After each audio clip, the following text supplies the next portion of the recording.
Alright, the title may be a bit clickbaity as closures are one of the cornerstones of functional programming, so why would we want to stop using them? This video is going to be more so of learning about the memory usage of closures and some simple ways to avoid creating closures when you don't need them. We'll also be taking a quick look at function caching in Luau, along with defining terminology like pure functions, up values, and closures if you don't know what closures are. Ultimately, this can be seen as an aggressive micro-optimization that most of you won't ever need to do, but if you want to learn more about closures and function caching, then stick around. And speaking of learning, let's talk about today's sponsor, Brilliant.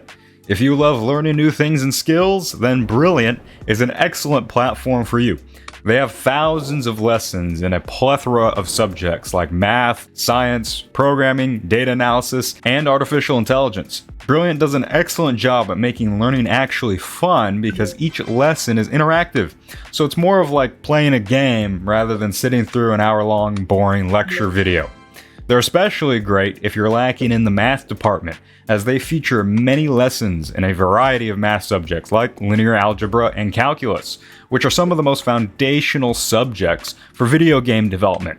So if you're tired of struggling with math like C-frames and vectors while developing in Roblox Studio, you just can't get that dang windmill to work, then I encourage you to try out Brilliant. They're offering a 30-day free trial by scanning the QR code on screen or visiting the link in the description or pinned comment. You also get 20% off an annual premium subscription. Thanks to Brilliant for sponsoring this video. Alright, so let's first define our terms. What exactly is a closure?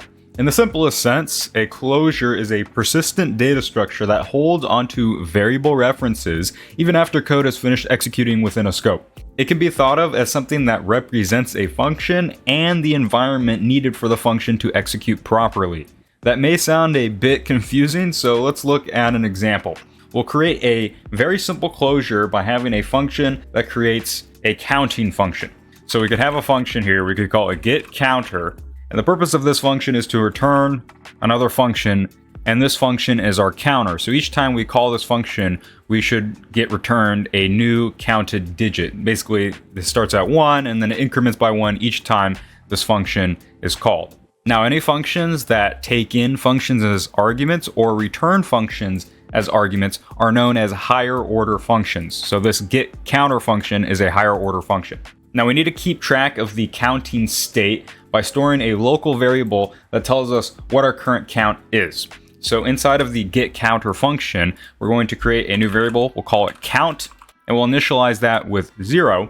And then inside of our return function, we need to access count, increment it by 1 each time this function is called, and then return this new count. Now because we have just captured this local variable within this function, we've just created a closure. If we think back to our definition, a closure is something that represents a function as well as the environment it needs to run. In the case of our lambda function right here, in order for it to run properly, it needs to have access to this local count variable. Now the problem is that this variable is not local to the lambda function itself. This variable, count variable, in the perspective of our lambda function, is neither a local variable and it's not a global variable either. Instead, it is what we would call an external local variable, or a shorter term that you've probably heard of before is up value. This is because we have to go up the lexical scope hierarchy in order to access this variable, hence the name up value. Now Luau uses something what is known as a register-based virtual machine. In the simplest sense, you can think of it as a place where values are stored in temporary variables called registers, so the interpreter knows where to look and how to manipulate values stored in variables as you're telling it to do things in your code. Now an issue arises when we access up values because this up value or this register is local only to this scope. It's not local to this scope. So in order for the interpreter to be able to access this register from within this function, it needs to create something known as an up value cell. And this cell basically acts like a pointer that references this register so that this function can access it and use it and execute properly. Now that sounds pretty complex, but the main takeaway is that, of course, this consumes extra memory. You need to store information about the closure, and then you need to store each up value cell that references some kind of register. So the more up values you have, the more data you need to store in order to reference those different up values. Now, I found this article written by the creators of Lua that talks about how much memory it takes to store a closure. And if we read right here, it says, besides the entry itself, a closure also needs memory for the up value structure. This structure is shared among closures accessing a common variable. We'll see that in a minute. In the worst case, only one closure accesses a given external variable, so we may consider that each closure needs a new up value structure for each external variable that it uses. So the overall memory needed for a closure is roughly 32 plus 28 n bytes, where n is the number of external variables used by the closure. So in this basic example right here, we're creating a closure which takes 32 bytes, and since we're accessing a single up value, that takes an extra 28 bytes. And then if we were actually to take a look at this code, if we were to call getCounter and we were to print this value out, and then let's go ahead and enable load string. Looks like it's already enabled, so I'm just going to do load string game.serverScriptService dot, I believe it's testscript.source, and then we're just going to call this. This returns, this returns the counter. So actually we need to store it in a variable. We can do getCounter, here's our counter, and then we need to print the counter by calling it. Okay, boom, there you go. We get 1, and then if we were to do this multiple different times, this function or this counter function keeps track of its state because it has access to that count variable up value. So this should print 1, 2, 3, 4. There you go, 1, 2, 3, 4. Now each one of these functions are unique.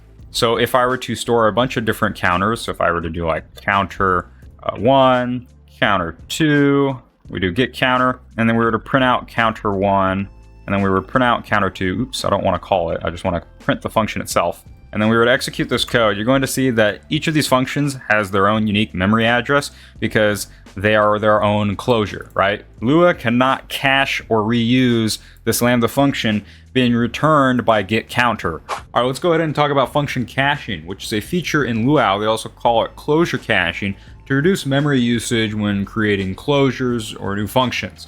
And specifically, we can also read about their optimized up value storage and then their closure caching. So it says Lua implements up values as garbage collected objects that can point directly at the thread stack, or when the value leaves the stack frame and is closed, store the value inside the object. This representation is necessary when up values are mutated, but inefficient when they aren't, and 90% or more of up values aren't mutated in typical Lua code. Lua takes advantage of this by reworking up value storage to prioritize immutable up values. Capturing up values that don't change doesn't require extra allocations or up value closing, resulting in faster closure allocation, faster execution, faster garbage collection, and faster up value access due to better memory locality. When up values are mutable, they do require an extra allocated object. We carefully optimize the memory consumption and access costs for mutable up values to reduce the associated overhead. And then with closure caching, it states, with optimized up value storage, creating new closures or function objects is more efficient but still requires allocating a new object every time. This can be problematic for cases when functions are passed to algorithms like table.sort or functions like pcall, as it results in excessive allocation traffic, which then leads to more work for the garbage collector. To make closure creation cheaper, Lua compiler implements closure caching. When multiple executions of the same function expression are guaranteed to result in the function object that is semantically identical, the compiler may cache the closure and always return the same object. This changes the function identity, which may affect code that uses function objects as table keys, but preserves the calling semantics. The compiler will only do this if calling the original cache function behaves the same way as a newly created function would.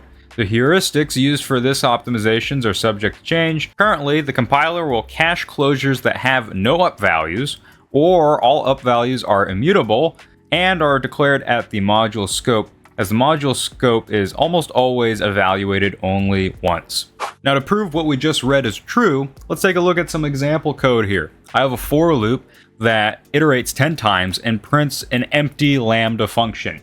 Now, the interpreter should figure out, hey, I can cache this function here because I'm not accessing any unique up values, I'm not doing anything weird, it's safe to cache this function.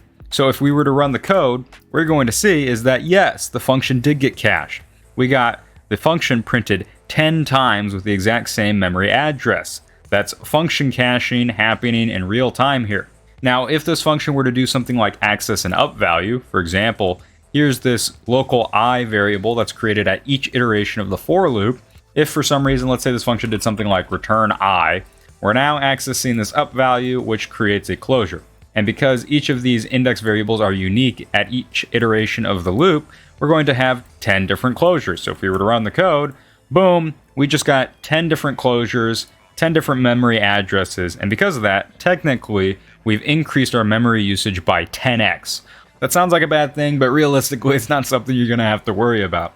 Now, we read earlier that the interpreter will still cache functions even if it accesses up values, if those up values are declared at the module or basically the script level.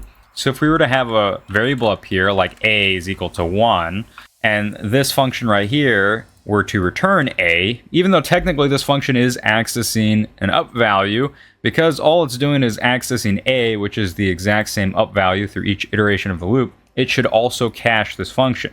So if we run the code, boom, as you can see, we got the exact same function printed 10 times. So as long as your functions access the same up values that are declared at the script level, or your functions are pure, they take the same inputs and always give the same outputs. So as an example, even if I were to make a local function inside of here, like this is my function, and this function was pure, it always took in an input and returned the output like a times 3 or whatever, and we were to print, this is my function, I don't want to call it, I just want to print it, and we're to execute this code. As you can see, we still get the exact same function printed 10 times. It was able to cache this because technically this is a pure function right here. So as long as you're making sure that you're satisfying the requirements of the interpreter, right? You have a function that accesses the same up values or doesn't access any up values, then the interpreter can cache it, and you're not going to really have too much of an issue with higher memory consumption with your functions or your closures and whatnot. The interpreter is actually quite smart at figuring out how to do that to save as much memory usage as possible and reduce workload on the garbage collector. Now, you've heard me use the term pure function a few times, and if you don't know what a pure function is, in the most simplest sense, a pure function, let's just call this pure func. A pure function is a function that relies on no external state, so it doesn't capture any closures or anything like that, and it relies solely on its inputs. And if given the same inputs, it will always result in the same outputs. That's basically what a pure function is. And because it's a pure function, it doesn't access any up values. It also doesn't need to be created into a closure. So as an example here, let's just say this pure function, all it does is it returns a plus b plus c. There's our pure function. But let's say we have an unpure function. This is my unpure function. Let's say it takes a and b. And what this is going to do is it's going to return a plus b plus c, where c can be an up value here with a value of 10 or something like that. So if we were to print our pure function and we were to give it something like 10, 20, 30, oops, pure, this should be pure function. And then we were to print our unpure function. So we give it 10, 20, actually let's make c 30 here. We're to run this code. Obviously, we're going to get the same result both times, but because this is an unpure function, it's accessing an up value. If this variable were to, for some reason, change at some random point in the runtime of our code, as you can see, we gave it the same inputs, but it gave us a completely different output than last time. And that can make functions unpredictable, and it makes them unpure, and it also makes this function a closure because it needs to access this up value. So most of the time, you want to try to avoid using unpure functions in your code. Now, obviously, that's not completely possible all the time, and we use closures a lot when dealing with things such as RBX script signals. So as an example, common pattern is like, let's say you have the player service, and you're listening to the player added event. You're obviously going to connect a Lambda function here to get the player. And let's say you also have some kind of behavior where you need to get the character of the player. So you could do player.character added, connect the function, and let's say inside of here you need to perform some kind of action on the player's character, but you also need to be able to reference the player as well. Well, the issue here is that this function right here, when it accesses this player variable, it's going to be an up value, so this creates a closure. Now, some fixes for this would be to do something like, oh, I can just make an on player added function, so I don't need to make a Lambda function here, or whatever. So we could do something like on player added, and then, ooh, I want to listen to the character added event for this player. Let me type annotate this as a player. We do character added, we connect, and let's say we have another function called on character added, and we get the character of a player. So we do on character added. Now the issue is I want the player. I want the player here. I want to get this player. Well, you might think, well, crap, the only way I can do that is by passing a lambda function here, getting the character, and then calling on character added, and then passing the character and the player. But oops, I just made a closure again. Now, is this a big deal? Not really, absolutely not. In fact, I stumbled across a dev forum post requesting such a feature for RBX script signals. This user says many libraries such as task and pcall allow you to pass a function and its arguments through, which is preferred over creating a closure every time, which may potentially never cache, as we talked about function caching. So for example, here with task.spawn, you can give it a function, and then you're also able to pass in other arguments that automatically get passed to the function, which prevents you from having to create a closure. Like if you were to create a lambda function here, and then that lambda function has to access up values, well, boom, you just created a new closure. That function cannot cache.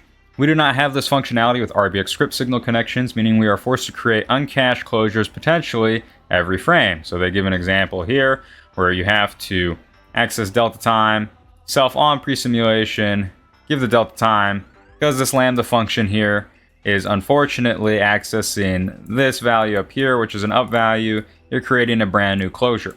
Now they said the proposal is allow you to, after you call connect, you can pass arguments after the connection, which automatically get passed to your function, and then any of the arguments that come along with the event. Now Stravant, which is a longtime Roblox veteran and a Roblox developer, actually responded to this, saying if you're hoping to avoid the overhead, this would not do that. TLDR, it's hard for the connection infrastructure to actually do this more efficiently than the closure is already doing it, since closures are a core feature of Lua and are already highly optimized. Now you can opt for using something like a signal implementation, such as LemonSignal is a good one, because they allow you to pass variadic arguments when you connect a function to an event. So if we look at the API reference, actually we get started and we look at the features and we scroll down, variadic connections, another cool feature is the ability to connect a function while passing var args, which so you can use the same function for all your objects for a clean and flyweight code. This would allow you to support function caching. So as you can see, you can connect the function here, but then you can also pass your string, which automatically gets passed to the function when the signal fired. So LemonSignal fixed the issue with closures. For example, I made a signal here. If I were to connect function to the signal or whatever, or maybe we had another function up here like on event, whatnot, we could pass that on event, and then we could also pass any other arguments we want to it too, like 1, 2, 3, 4, 5, and so on, and these values would get passed to the signal. So we could do something like that, and then we could print all those arguments out, and then we just do signal fire, and then when I run this code, you're gonna see, hey, look at that, 1, 2, 3, 4, all of my arguments got passed to my signal function here, and then I didn't have to create any closure. Pretty cool. There's also other cool third-party developer libraries, such as Future, which is supposed to be some kind of replacement for the Promise library, and Future does the exact same thing as well. So when you create a new Future and you give it a function that executes some kind of asynchronous code, the developer of this library said using values from a scope outside of the function passed to future.new is not recommended, as this will create a closure each time the function is called, preventing function caching. Instead, you can pass values to the function using future.new. So after you pass your function, you can then immediately pass your arguments, which will automatically get passed to your function. Thus, you do not create a closure. So another common example I could give is like, let's say you're listening to the player added event. You have a function here. You're listening to when a player gets added into the game, and maybe you want to get their user thumbnail or something like that.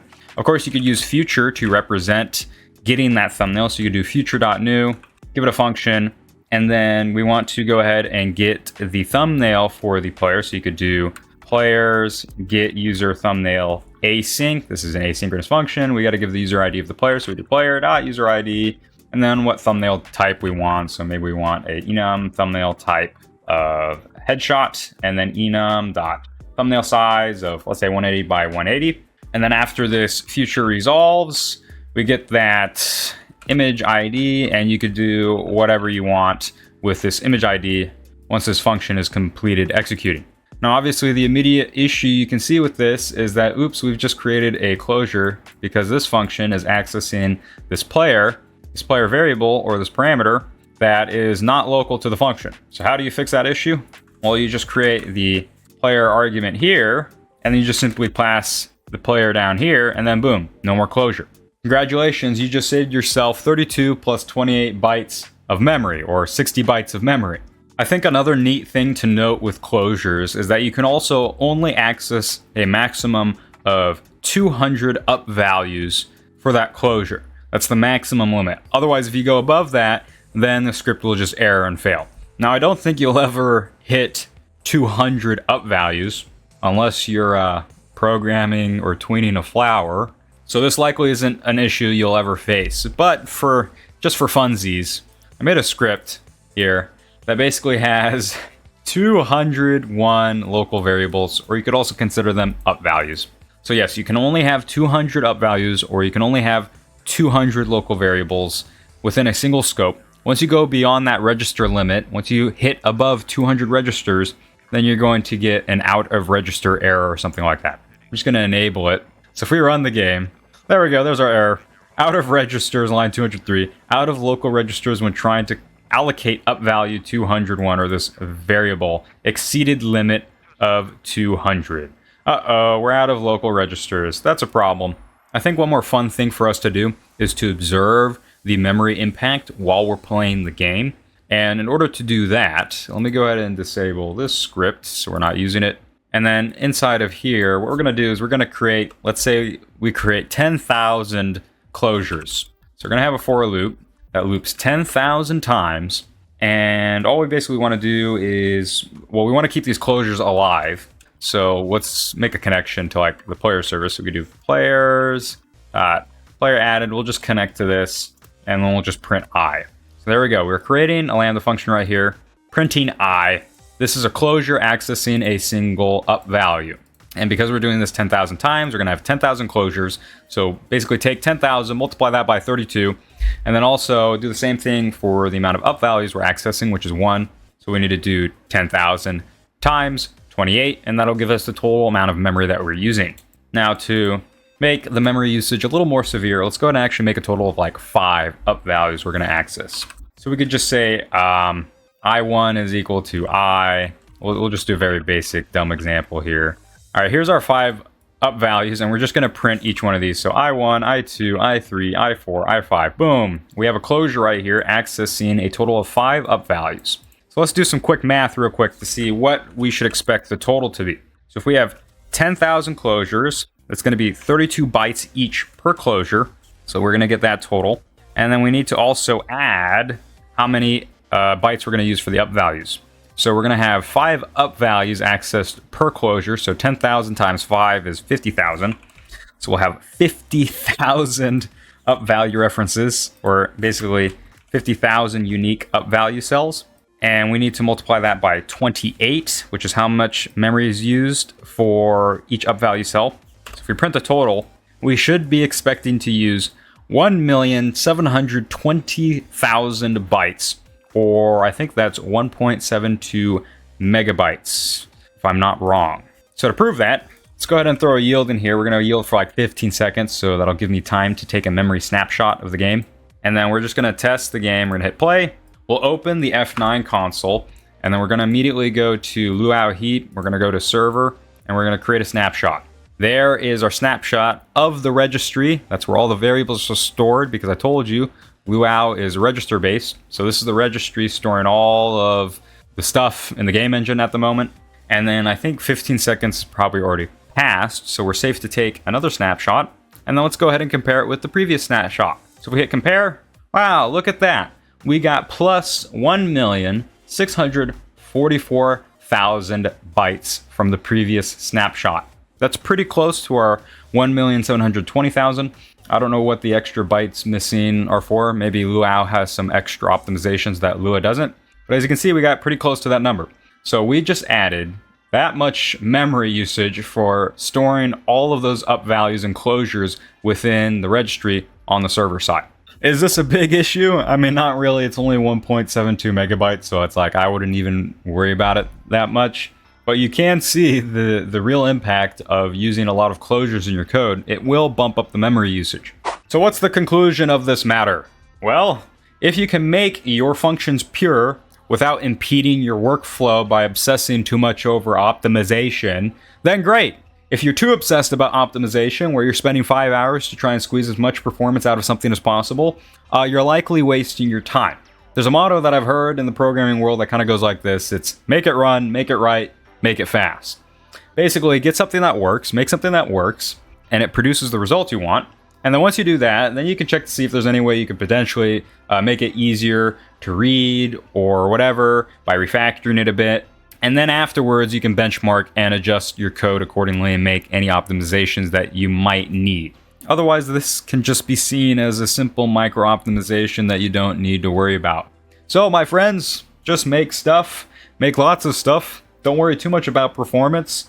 Just get something working, and then you can worry about the performance stuff later on. Because if performance is not a problem you're facing at the moment, then why even worry about it?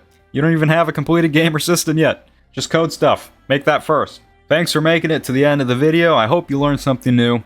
Also, a lot of you guys who are watching me aren't subscribed, so subscribe. And that's all I got for you. Till next time.